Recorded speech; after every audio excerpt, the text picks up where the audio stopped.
And this is how we print a color 3D print when you don't have a color 3D printer. And guess what? Ta-da! Just a marker.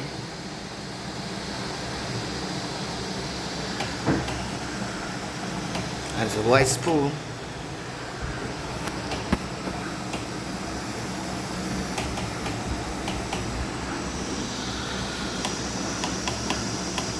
I'm printing a Buddha in red.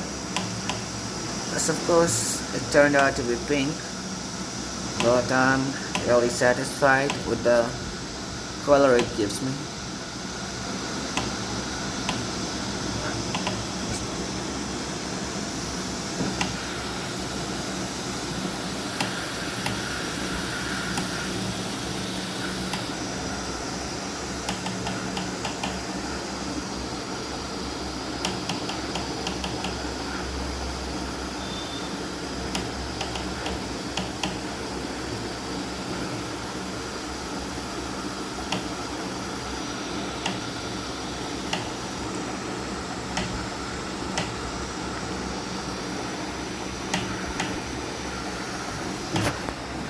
Thank you, Creality.